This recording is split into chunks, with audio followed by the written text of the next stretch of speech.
once we're past this point, we're committed. I've never been on a road with that much exposure. Hi everyone, Jason Schaub with Overland Cookery, joined with Mr. Adam Laurie and Nick Messing, and here back in Utah looking to do a little rest and relaxation. We haven't seen the roads yet. It's been raining a lot. This year's been a good monsoon season, so we're gonna definitely test those trailers out. Yeah, we were just up in Utah and actually realized, of course, that it occasionally acts as an anchor. Food's gonna be fantastic too. We've got an awesome seared ahi tuna, so we're gonna be eating good.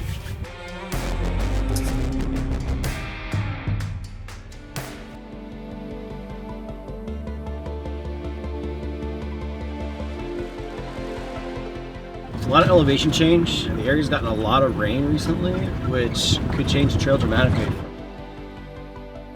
You wouldn't want to run this in the rain.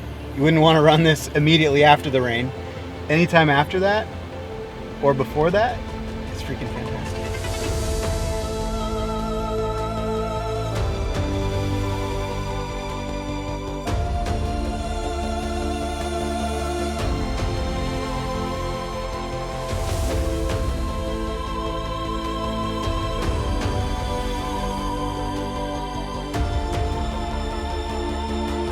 Looks like we're on another planet. It's spectacular. Never seen anything like it before.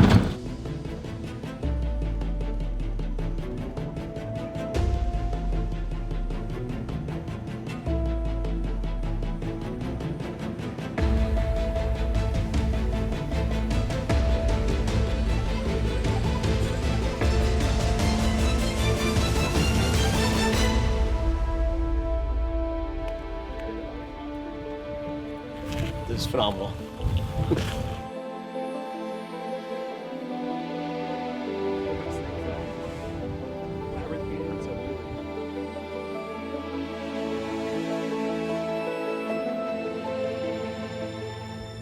We just got here to Alstrom Point. Took a little bit of time setting camp up, so everything's really nice, and lost the sunlight that we were hoping for, but still looking forward to a great cook. And tonight we're gonna be doing a yellowfin tuna taco, seared with a togarashi, shimi, and black sesame crust with a really delicious mango slaw. This is a Pan-Asian inspired taco. And most tuna, most seafood in general, you can find vacuum packed frozen. And these will last for months in cold storage. Granted, they're kept at the right temperature.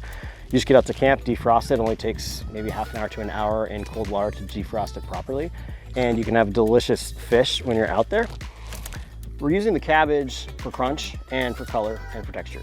The flavors that are actually gonna be coming through to complement the seared tuna are the green onions and rice vinegar and a little bit of toasted sesame seed oil. We've got a spicy preference in this crowd, so we're adding a little bit of very finely sliced habanero pepper, which will add both heat and more fruitiness. Mango. I like to thinly slice it so you get a little bit of flavor in each bite, but it's not too overpowering. After you have your mango, cilantro, green onion, and habanero thinly sliced in your bowl, go ahead and add seasoned rice vinegar, ponzu, and a little bit of toasted sesame seed oil. So the crema wasabi sauce is super nice because it's cooling and provides a little bit of heat, and it has that Pan-Asian flavor that's super good with the tuna. I like to go quite rare on my tuna, but you can cook it however you'd like to your preferences. Typically only takes about 60 seconds per side. You just want to make sure that you get a hot cooking temperature for a really nice sear. So because tuna steaks like this don't have skin on it, you don't have to worry about it curling up by pressing it down. Like if we had salmon fillets that we're doing really fast with skin on the bottom, you want to make sure you put pressure down because that skin will cook faster and curl up. The tuna, it's a solid piece of meat. It's going to cook really evenly just by itself. You don't have to do this. We're doing this. It was requested from a camp member. I like to add extra black sesame for color and for flavor, and helps balance out the spiciness of the togarashi. So traditionally this is a 7-spice blend with orange peel, chili, sesame seed, and several other different spices. Well, for Coconino County. And there we go, seared yellowfin tacos with a sesame togarashi crust and a mango green onion slaw with a little bit of wasabi crema on top. Finally, we can eat. Jake, let me know what you think.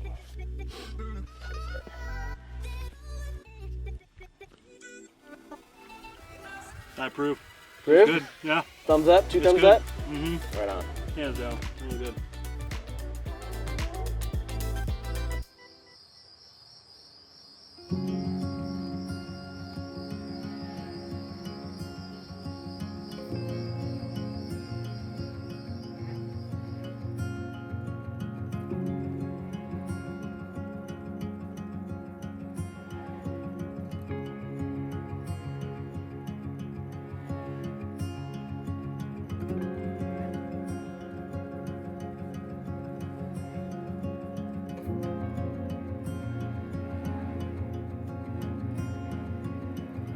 All right, here we are, Alstrom Point. We just woke up this morning, made some coffee, and we are absolutely stunned with the view. It is everything that I was hoping for. It's fantastic. So we had a good dinner last night. We're gonna get cooking on breakfast now. And again, we're gonna run one of our most requested and favorited recipes from the last couple weeks during our private chef events. It's gonna be a smoked salmon sandwich, but instead of on bagels, we're gonna do it on English muffins. Any kind of method that you have for toasting will work great. But when we're doing events for 20 or 30 people, the flat top is the best way to go. You can just run off a ton of food really quickly, and we've had a lot of success with it. Look, golden brown, perfect. Let's build our sandwich. Now, if you're new to Overland Cookery, check out our cookbook. Published it back in 2018. It provides everything you need to know to prepare meals overland. It goes through all the logistics like heat source, cookware, cold storage, and all the recipes are classified off the most perishable ingredients. So you know how many days into a trip you could prepare a meal or plan a meal and not have food go bad in the cooler. So I love this meal for overlanding because it packs so well in cold storage. The vacuum packed salmon, the cream cheese, everything lasts for a long time. This recipe is a perfect example of how a little bit of foresight, meal planning up front, and you have a delicious smoked salmon lox bagel out at Alstrom Point or wherever you happen to be traveling.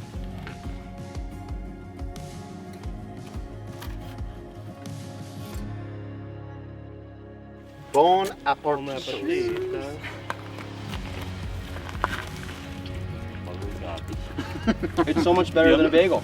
Right? That is amazing. Because it's light, it's thinner. Today we're gonna do Kelly Grade Road. Old prospector was like, you know what? Everybody doesn't want to go up this road.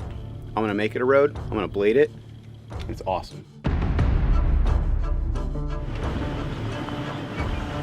Once we're past this point, we're committed. And going backwards is kind of not an option, so.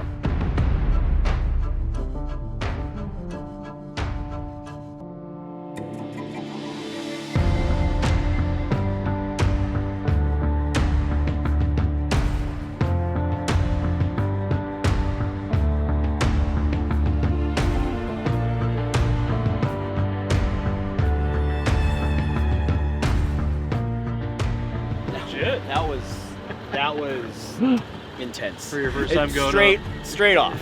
Just like I've never been on a road with that much exposure, especially that loose too. Penalty Not for rock. Yeah, penalty for failure on that is high. Yeah, 0. It is the highest. You can't do that.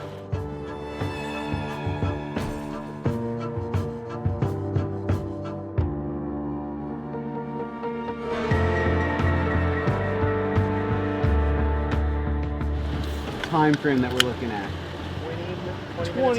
20 minutes there. So yesterday, their 20 minutes was an hour and a half. So we're gonna give an hour and a half. About right. Did not used to be like this, like at all. Pretty rutted out.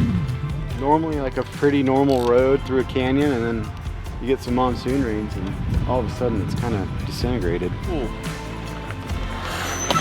Ooh. Yeah. 8-track, baby! And it's been washed out quite a bit. Like I said, we didn't know what we were getting into, so when I made the joke earlier about 20 minutes and being an hour and a half, more like 4.5 hours. Yeah.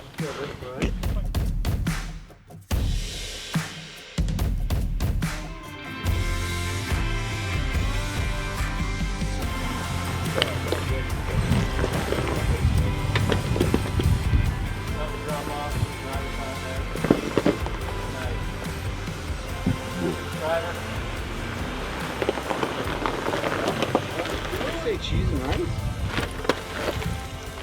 Oh yeah, that's why we brought okay. Adam.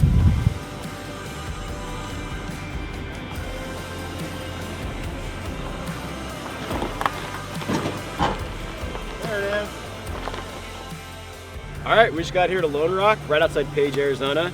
The canyon trail today was definitely more interesting than we were expecting. Had a lot of good times though. Pushed the trailers, nothing too crazy, but definitely got out and spotted a few times. So thanks for watching. We'll see you next time on the trail.